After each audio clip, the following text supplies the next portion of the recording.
देखिए, बाढ़ का जो समस्या है उस पर बिहार सरकार बहुत अच्छे से काम कर रही है। बाढ़ का जो राहत है एकदम तमाम चल रहा है। आपने देखा हमारे नेता चिराग पासवान जी ने भी क्या होती है, ठीक है, हम आपका बात मान ले रहे हैं, लेकिन हत्या करने वाले लोग कभी छूटते नहीं। हमारे पार्टी का देखिए, हमारे नेता स्वयं राष्ट्रीय अध्यक्ष हैं चिराग पासवान जी, तो नेता विदेश घूम रहे हैं। नमस्कार, मैं हूं चंद्रशेखर और आप देख रहे हैं आगाज फर्स्ट न्यूज। देखिए, अशोक चौधरी का एक बयान आया है जिसमें अपने ही सरकार के मंत्री को घेरते हुए नजर आ रहे हैं। वो कह रहे हैं बिहार में जिस प्रकार से बाढ़ का कहर है, अगर सरकार पहले से सतर्क रहती तो इस प्रकार का भयावह रूप बाढ़ नहीं लेती। इस बात पे बात करने के लिए हमारे साथ लोजपा के प्रदेश प्रवक्ता है जितेंद्र यादव। कैसे देखते हैं, एक तरफ जहाँ बाढ़ को लेकर लगातार विपक्ष सरकार को घेर रही है, दूसरी ओर बिहार सरकार के मंत्री ही सवाल उठा रहे हैं। देखिए, बाढ़ का जो समस्या है उस पर बिहार सरकार बहुत अच्छे से काम कर रही है और सारा लोग लगे हुए हैं, सारा अफसर लगे हुए हैं। जिस जिला में है वहाँ के जिला के अधिकारी लगे हुए हैं, प्रशासन लगे हुए हैं। बाढ़ का जो राहत है एकदम तमाम चल रहा है। आपने देखा हमारे नेता चिराग पासवान जी ने भी सहरसा में गए, पूर्णिया में गए, मधेपुरा, सभी जगह घूम घूम के जो है सामग्री बांटने का काम किया गया। तो कोई वैसा चीज नहीं है जो कि बाढ़ में लोगों को छोड़ दिया गया है। बिहार में तमाम जगह जहां से बाढ़ प्रभावित एरिया, उस जगह हम बिहार के हर अफसर और नेता लोग लगे हुए हैं कि जितना ज्यादा से ज्यादा उनको मदद मिले और उनके समस्याओं को समाधान किया जाए। विपक्ष सवाल उठा रही थी बाढ़ को लेकर, और अब तो बिहार सरकार के मंत्री हैं अशोक चौधरी, वो भी कह रहे हैं अगर पहले से काम किए होते तो इस प्रकार का बाढ़ भयावह रूप नहीं ऐसे पहले से काम है भाई, ऐसा नहीं है कि पहले से काम नहीं किया हुआ है। बाढ़ का तमाम व्यवस्था पहले से कर दी गई थी। अब देखिए, ये तो है ना, ये प्राकृतिक देन है, इसको कोई रोक नहीं सकता है। प्राकृतिक जब अपना रूप लेती है तो उस पर किसी का बस नहीं चलता है। ये किसी को पता नहीं ना था कि अचानक इस तरह से इतना पानी आ जाएगी, इतना बाढ़ आ जाएगी। तो जो व्यवस्था था वो काफी थी, लेकिन हम भगवान के आगे तो किसी का चलता नहीं है और गंगा माँ के आगे तो किसी को चल नहीं सकता है। तो इस पर कोई टिप्पा टिप्पणी करना नहीं चाहिए।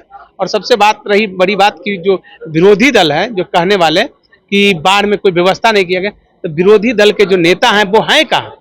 उनको तो बाढ़ और पानी से कोई मतलब नहीं है। तो अपने कार्यकर्ता को भेज दिए हैं। अरे भैया, कार्यकर्ता तो सब कार्यकर्ता लगा हुआ है, उनके कार्यकर्ता कहाँ लगे हुए हैं?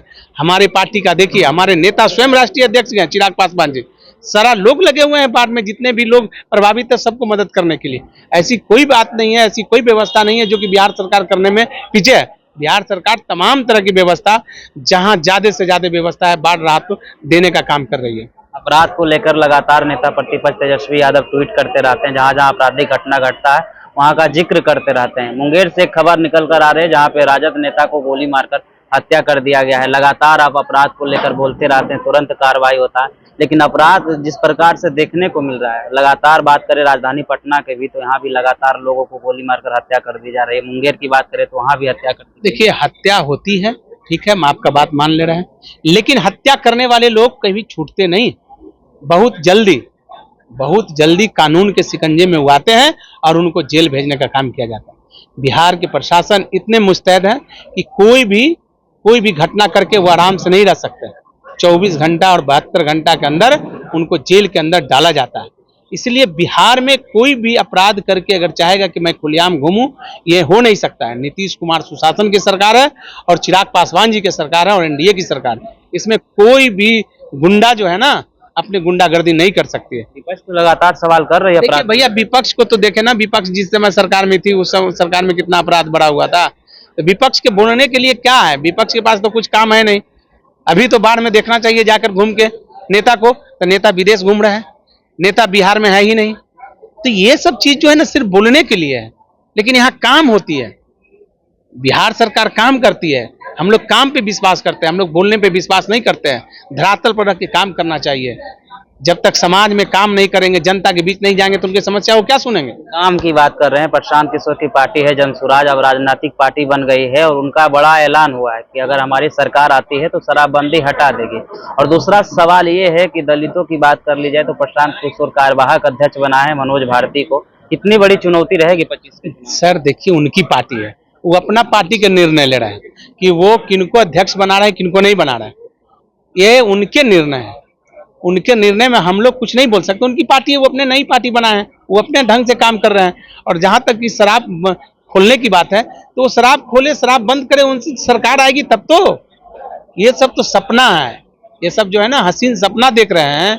लोग रात में सपना देखते हैं, वो दिन में खुले मंच पे सपना देखते हैं कि सरकार में आएंगे तो 1 घंटा में हम शराबबंदी को खोल देंगे। चुनाव है, 4 सीटों पे चुनाव होनी है और ऐसे में कितनी बड़ी चुनौती रहेगी? हम लोग के कोई चुनौती नहीं है, 4 गो उपचुनाव है, चारों के 4 एनडीए सीट जीतने के काम करेगी और निश्चित रूप से। और जो 25 में जो चुनाव होगी उसमें हम लोग 200 के पार हम लोग चुनाव जीतेंगे, सीट जीतेंगे और बहुत बहुमत से हम लोग सरकार बनाने का काम। 4 सीट में एलजेपीआर कितने सीट पे चुनाव? देखिए आने वाला समय में आपको पता चलेगा कि हमको कितना सीट मिलती है, वो अभी तो हम कुछ बोल नहीं सकते हैं, इसलिए कि एनडीए में हम लोग घटक दल में, तो जो हम लोग को भागीदारी मिलेगी उस पर निश्चित रूप से हम लोग सब चारों के 4 हम लोग सीट जीतने का काम करेंगे। ये थे एलजेपीआर के प्रदेश प्रवक्ता जितेंद्र यादव। इन्होंने बाढ़ को लेकर अपनी प्रतिक्रिया दिया। बाकी बात इस वीडियो के माध्यम से आपकी क्या प्रतिक्रिया होगी कमेंट बॉक्स में जरूर दीजिएगा।